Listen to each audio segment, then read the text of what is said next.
What's in a name? What's in a name? What wisdom can it claim? Can it pave the road to fortune and fame? Or weigh you down with sorrow and shame? What's in a name? Hi, I'm Larry Kuekes, former president of the Gila Orchid Society, and I'm going to talk about orchid labels, orchid names, and those Latin names that you love to hate. So what good are labels anyway? Well, they tell you all kinds of information. They tell you the orchid name, what kind of orchid it is. Knowing that, you can tell how to grow it. The label can tell you whether it's a species or a hybrid, and even if it won an award. Labels can even provide clues to who made the hybrid, if it's a hybrid orchid, and when the plant needs to be repotted.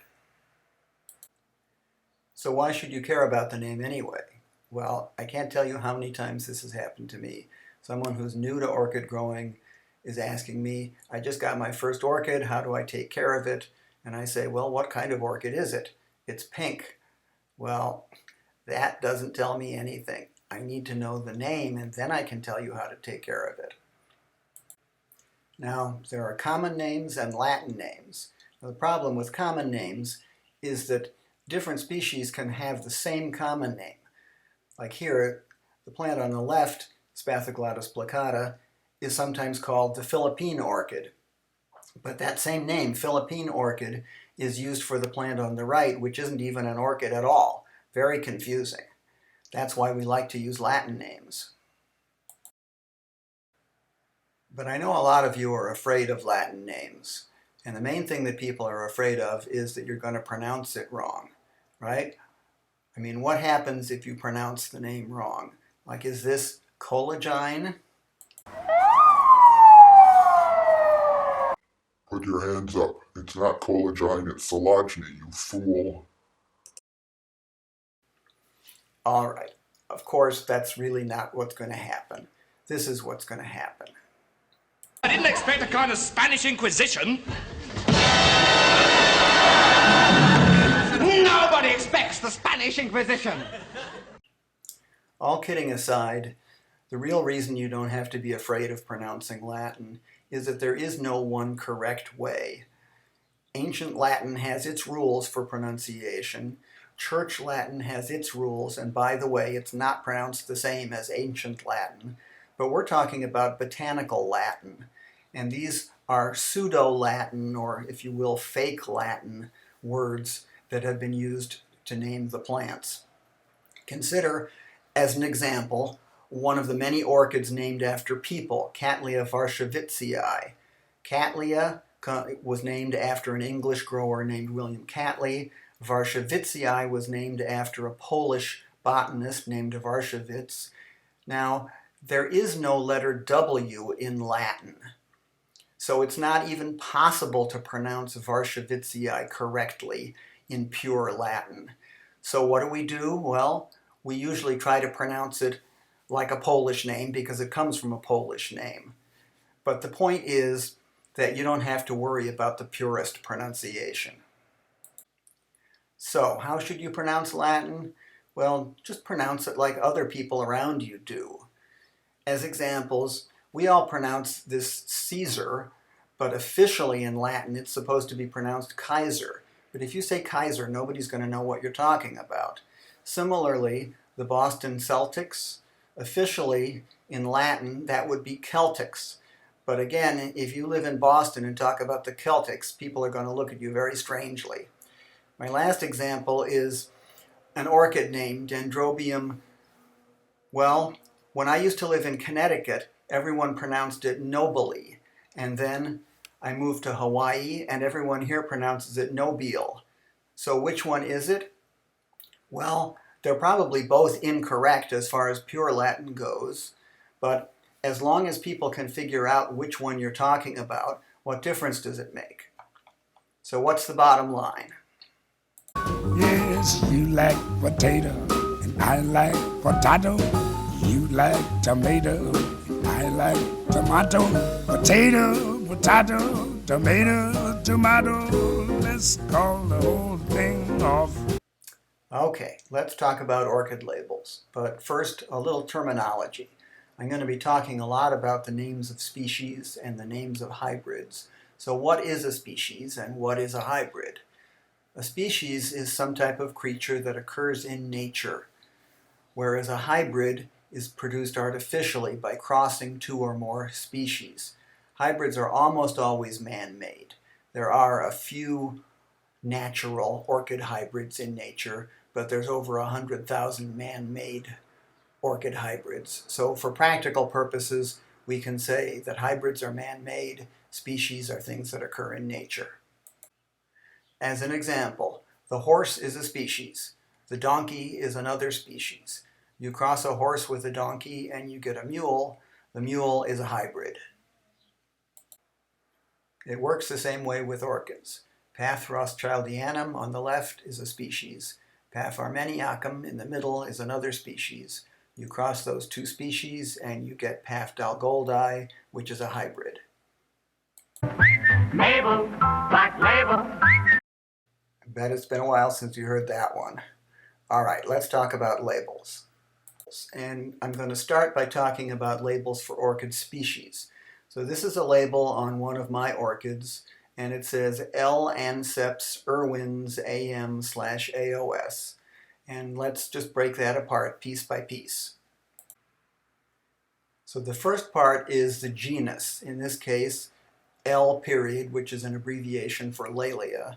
The genus is always Latin, the first letter of it is always capitalized, and officially it should be italicized, although on handwritten labels you're usually not going to see the italics. Now, knowing the genus Laelia is already telling us some useful information, because you can look up how to grow that genus. You can look up in books or online, right? And there are rules for how to grow a Laelia. The next thing on the label, anceps, is what we call a species epithet. It's always Latin, it's always one word, it's always lowercase, so it's not capitalized. Again, it should be italicized, although you're not going to see that on a handwritten label. And this isn't the species name, it's called species epithet because the species name is the combination of genus and species, Laelia anceps. Now, knowing the species is Laelia anceps is especially useful because now you can look up how to grow this particular species, right? Not every Laelia may have the same growing conditions, but once you know the specific species Laelia anceps, then you can look up online or in an orchid book and it will tell you exactly how to take care of the orchid. One great resource for looking up orchid species online is www.orchidspecies.com. It has tens of thousands of orchids with photos of each of them and information on how to grow them. The next thing on the label is Irwins, and that's known as a clonal name. It's always in single quotes, it's always capitalized, it's never italicized, and what it refers to is it's the name of one particular plant, or if divisions or clones have been made from that plant that are genetically identical, they would all have the same clonal name. So in this case, Laelia anceps Irwins was a division or a clone of a particular Laelia anceps plant. The next thing on the label is AM/AOS, and that's an award that this orchid won. And it's not part of the name, it's informational, if you will, but if it's present, it's always going to go right after the name. This particular award is an award for flower quality. AM stands for Award of Merit. AOS stands for American Orchid Society, the organization that gave the award. Okay, now let's look at a label for a hybrid orchid. So this particular label, which is one of my orchids, says BLC Kioe Mendenhall AM/AOS. There's also a number, T-4409, at the end of the label. So what's going on with that? Well, this is not part of the name. It's just an identifier that's used by the commercial orchid grower that grew this orchid. Commercial growers can grow thousands of different orchids, and so they usually have some way of keeping track of the orchids that they grow, so they assign them numbers. But this means nothing to anyone else, so basically you can ignore that. So again, looking at the parts of the name, the first part, BLC, is the genus again, but in this case it's a hybrid genus. BLC is an abbreviation for Brassolaeliocattleya, which is a hybrid genus that results from crossing 3 different orchid genera, Brassivola crossed with Laelia crossed with Cattleya. Again, knowing the genus tells us something useful. BLC is a hybrid genus, right? It's a Cattleya hybrid, and knowing that, you can look up how to grow it, and it turns out that most Cattleya hybrids are grown under pretty much the same conditions. The next part of the name, Kioe, it's not the species epithet because this is a hybrid, not a species. Instead, it's called a grex, right? It tells us what the cross is that produced this hybrid. In this particular case, Kioe is a cross of 2 parents, LC Lorraine Shirai crossed with Brassivola nodosa, and all offspring of the same cross have the same grex name. So in this case, all of the offspring of crossing those parents, Lorraine Shirai and Brassivola nodosa, are all called BLC Kioe.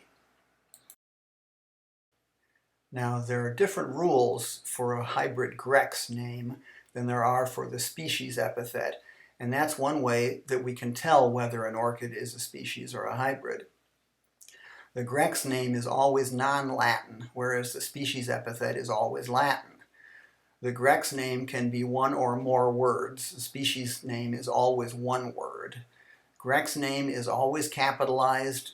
The species epithet is never capitalized. It's always lowercase. Grex name, on the other hand, is never italicized, whereas the species epithet is always italicized. Grex names are named by the hybridizer, usually. The person who made the cross gets to name it. And in order to be official, the name has to be registered. Now, there have been hundreds of thousands of crosses made. More than 160,000 orchid crosses have been registered to date. So how do we possibly keep track of all of these names? Will you remember my name? Remember my name. Will you remember my name? Remember my name. So the way we remember the names is that we have a list of them. People have been keeping track of orchid hybrids since the very first hybrid was made in 1858. Originally, it was the English nursery firm of Frederick Sander that compiled a list, and it became known as Sander's List of Orchid Hybrids. And that became the de facto standard list that contained all orchid hybrids that had been registered. In 1960, the list was taken over by the Royal Horticultural Society in Great Britain, and it is now the official international list maintained by the RHS. It used to be published in a whole series of books, but it's now available online on the RHS website, and it contains over 160,000 hybrids and growing, since more hybrids are made every year. Okay, getting back to the orchid label. The next thing on the label is, again, a clonal name, in this case, Mendenhall. Now, sometimes the clonal name can give you a clue as to who won the award on the orchid, because whoever won the award generally gets to name the clone. I happen to know that the orchid company Carter & Holmes often uses the name Mendenhall for their awarded plants, so it's almost certain that this particular plant was grown by Carter & Holmes, and they got the award on it. And finally, again, we have an award on the label AM/AOS because this particular clone won an award, AM, again, is Award of Merit, and AOS is American Orchid Society. And it feels like, ooh, you don't know my name. And I swear, and it feels like, ooh, you don't know my name. Will you ever know? Well, not all orchids have names. Sometimes a hybrid is made and it's not registered, and so it doesn't have an official name. Here's an example of an unnamed hybrid cross, Paf Shadow Magic crossed with Sinying Web.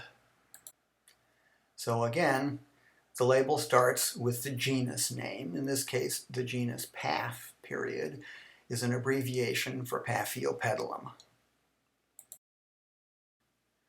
But then the next part isn't really a name. The part in parentheses is the cross. It just shows the names of the two parents because this particular orchid has not been named and registered yet. Unfortunately, if unnamed crosses are used as parents to make further crosses, the results can eventually get pretty unwieldy. In this case, the name is Rhodrumnia Windsong crossed with Velvet Queen, crossed with Rhodrumnia Spunky, crossed with Tolumnia Dorothy Oka, crossed with Rhodrumnia Tusk Dandy. That's quite a mouthful. And last but not least, the back of the label can have some useful information. Many growers, including myself, write the date that the orchid was last repotted on the back of the label. So in this case, 5/15 is the month and year is telling me that this orchid was repotted in May of 2015, and that tells me when it's time to repot the orchid again. And by the way, I first gave this presentation in 2017, so it hadn't gone for 5 years without repotting. Okay, time for our quiz. Yeah, I know I didn't tell you there was going to be a quiz. If you knew there was going to be a quiz, you would have been paying attention. All right, don't worry, it's not going to be that hard. So here's an orchid label, Ascocenda John de Biaz Angela, FCC AOS. And the question is, can you tell from the label, is this a species or a hybrid? By the way, this is one of those orchids where the name has been changed. It used to be Ascocenda. The genus has now been changed to Vanda. Like most orchid growers, I have a lot of old labels and I have not updated the names on all of them when the names have changed. But for our purposes on this quiz, we can use the old labels. It won't make any difference. So again, is this a species or a hybrid? Well, the answer is it's a hybrid, and there's 4 different ways you can tell that from this label. First, the genus Ascocenda. I happen to know that's a hybrid genus. It's Ascocendra crossed with Vanda. And so any Ascocenda automatically is a hybrid. Second, the name John de Biaz can't be a species name because it's 2 words, and species names are always 1 word.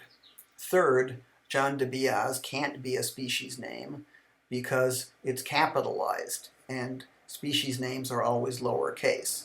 And fourth, John de Biaz can't be a species name because it's not Latin, and species names are always Latin. Here's another one, Encyclia radiata Tsinghua. Is that a species or a hybrid? Well, this one is a species. The name radiata sounds pretty Latin, and it's all lowercase, so that means it's a species epithet. Okay, another one. Is this a species or a hybrid? Well, it's a hybrid. This is one of these unregistered named hybrids, so it has no name, and so the label lists the 2 parents, Catasetum pileatum variety imperialis Fio blood red, crossed with Catasetum John C. Burchett Ursa major FCC AOS. Now, what's going on with this V imperial? Now, that's a variety, and that's indicating that it's a particular variety or type of the species Catasetum pileatum. In this particular case, variety imperial, it turns out, has red flowers, whereas most Catasetum pileatums have white or cream-colored flowers. SVO is giving us a little information because I happen to know that stands for Sunset Valley Orchids, and that's the orchid grower that probably named this particular plant that was one of the parents of this orchid. And then finally, did this orchid win an award? Right, it says FCC AOS. The answer is no, it didn't. One of the parents won an award. The parent, Catasetum John C. Burchett, won an FCC AOS award, but then it was crossed with the other parent, and so the result of that cross is what we're looking at the label of, and so the result of the cross itself does not have an award. Another one, Lycaste macrobulbon P crossed with Sib. Is this a species or a hybrid? Well, this one is a species. So why isn't it a hybrid since it's saying it was crossed with something? Well, the reason is X-Sib means crossed with a sibling. So it was a Lycaste macrobulbon crossed with another Lycaste macrobulbon. And so a member of this species crossed with a member of the same species results in the same species, Lycaste macrobulbon. It's not considered to be a hybrid. Sometimes you'll also see X-self, and that means crossed with self. That's when a flower, the pollen of the flower is actually used to pollinate the same plant. And so when the plant is crossed with itself, that's called a selfing or a self-cross. Yellow bird up high in banana tree. Yellow bird, you sit all alone like me. Okay, another one. Is this a species or a hybrid? Well, it's a hybrid, BL yellow bird. And we can tell in several ways. Again, BL stands for Brassolalia, which is a hybrid genus. Yellow bird, the name of the Grex or the cross, has more than one word. It's capitalized and it's not Latin. And finally, they actually listed the parents down below. Richard Mueller crossed with Brassavola nodosa, but that's informational. It's not part of the name. In this case, the name is BL yellow bird. Another example, is this a species or a hybrid? Well, this one is a species. So Dendrobium antenatum, variety Dalbertesii. So again, antenatum sounds pretty Latin. It's in lower case. It's all one word, so that's the species epithet. So what's going on with this variety Dalbertesii? So again, it's a variety of the species. Turns out that the variety Dalbertesii has smaller flowers but more numerous flowers than the normal form of the species. And then what's going on with those words New Guinea at the bottom? Well, again, that's just informational, so someone put the information on the label that this particular species comes from New Guinea. Okay, final question. Is this one a species or a hybrid?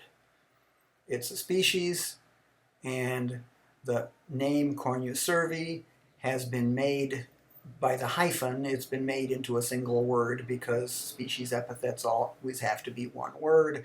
It's lowercase, it's Latin, right? So this is a species name. Now what's going on with this 4N? 4N is trying to tell us that this is a tetraploid. And that means it has twice the number of chromosomes as a normal plant, right? Normal plant, or animal for that matter, has 2N chromosomes, and if those get doubled, then it becomes a tetraploid. It has, or 4N. And tetraploids tend to be much more robust. They have thicker flowers with more substance to them, often larger, and so tetraploids are considered in general to be desirable plants. You really are such a pretty one, and I see you've gone and changed your name again. So what's going on with these name changes in these Latin names? This particular one, the name changed from Epidendrum radiatum to Encyclia radiata to Anachylium radiatum and finally to Prosthecia radiata. The taxonomists keep changing the names, but their job is to come up with orchid names, and if new information becomes available, sometimes they have to change the names. And these days, there's a lot of new information that's coming out of DNA studies. Years ago, I learned the name of this orchid as Encyclia radiata. Now, I try to remember that the name is now Prosthecia radiata, but if I should forget and call it Encyclia, nobody is going to yell at me. So try to learn the new names, but if you happen to use an old name, don't worry about it too much. Everyone is going to do that from time to time. After all, what's in a name? That which we call Encyclia radiata by any other name would smell as sweet. Shakespeare said that, right? So, in conclusion, pay attention to those labels on your orchid plants. Look at them and see what they can tell you. They're trying to tell you, I've got a name.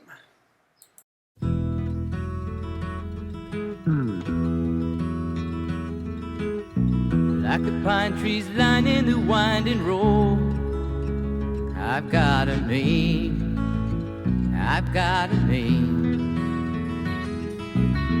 Like the singing bird and the croaking toad, I've got a name, I've got a name.